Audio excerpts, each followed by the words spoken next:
Hello everybody and welcome back to the channel. I hope you're all doing very well. Today it's your boy Shri back at it with another video, this time covering gravity and gravitational forces. So without further ado, let's get right into it. First of all, let's cover Newton's law of universal gravitation. If you haven't heard of this law, it's fine, relax. I'm going to explain it to you. So basically, Newton's law of universal gravitation states that any 2 point masses in the universe, now listen to what I just said, point masses, that means masses whose volume is zero, or rather masses which behave as if their volume was zero. Any 2 point masses attract each other with a force directly proportional to the product of the masses and inversely proportional to the square of their separation. So let's see what that means. Consider two masses spaced at a distance of r. We'll call the distance r because that's the convention. The masses are big M and small m, and they have a gravitational force of Fr. Well, then this gravitational force will be given by g, the gravitational constant, times the product of the masses over the square of the radius. Now, before we cover g, I just want to pause just for a second.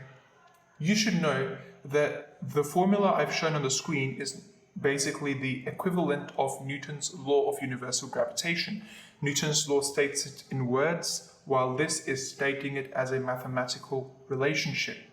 Remembering this will allow you to write Newton's law in words and vice versa, and this formula is very important, so I want you to note it down. Now let's continue. G is the universal gravitational constant. And the reason it's called universal is because unlike some other constants, it never changes. Its value is always the same. It has a value of about 6.67 times 10 to the negative 11 Newton meters squares per kilogram squared. So let's look at an example of a problem involving gravity.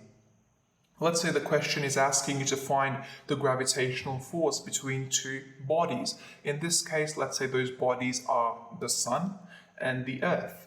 Now, the masses and the distance is what you need to solve this problem. And both of them will be provided to you in the question if you're giving an exam.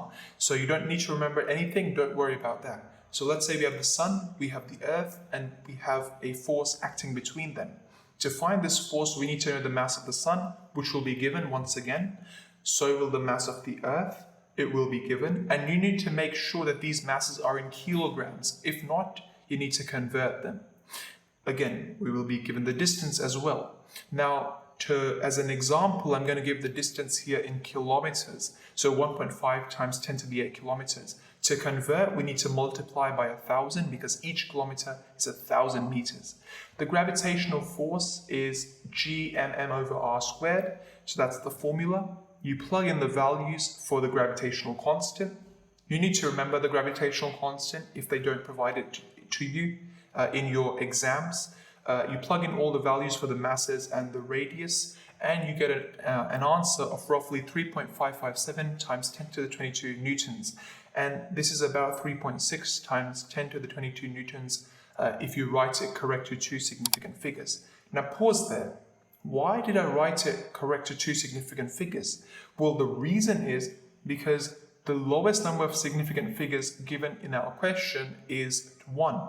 The mass of the Sun and the Earth are given correct to one significant figure. So you can provide the answer correct to either 1 or 1 greater, which is 2 significant figures. Not more, not less. Okay, now that that's out of the way, let's continue with the example.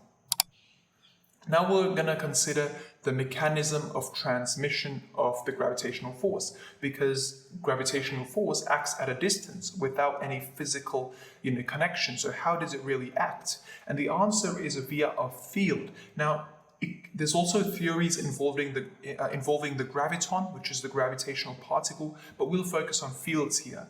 So imagine a field and we place a mass on top. What do you think this mass is going to do to the field? Well, in gravity, the mass actually warps the field. It shapes and curves the field around itself. And this disruption or warping of the field is either due to changes in energy or excitation states in the case of electrical and nuclear fields, but in this case it's due to the curvature of space-time. So what are these fields really? Well, you can think of these fields as the fabric of the universe. Just like water waves are carried or propagated by the surface of the lake or the surface of a pond, the water waves sort of propagate or transmit through this medium. The fields for each force acts as a medium for that force to be transmitted.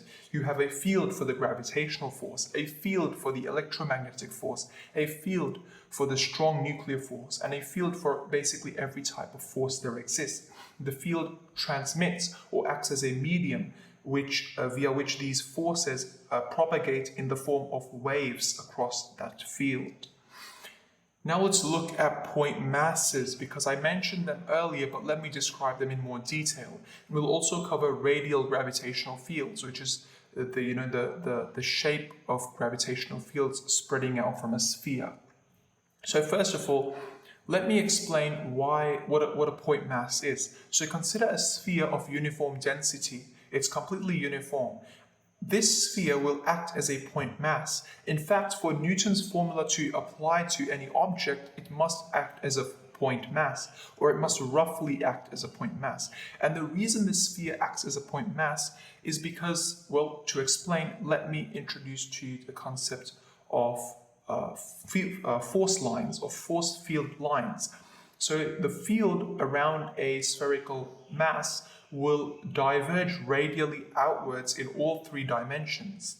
And what you need to know is that the reason this sphere will act as a point mass is if I make the volume of the sphere zero, so I make it infinitely small, which is what a point mass is, the field still looks the same. It's still radially diverging outwards, but now it's also converging inwards to a single point. And this is why we say that all masses, or most masses that are roughly uniform, act as point masses. It's because the field behaves the same outside of the surface, regardless of the size. Inside the surface it's different, but outside, beyond the surface of the object, it's basically the same. Now let's look at the the distance between the field lines. The distance between the field lines is increasing, which tells us that the field is becoming weaker the further we go, because the separation is increasing and the density of the field is decreasing.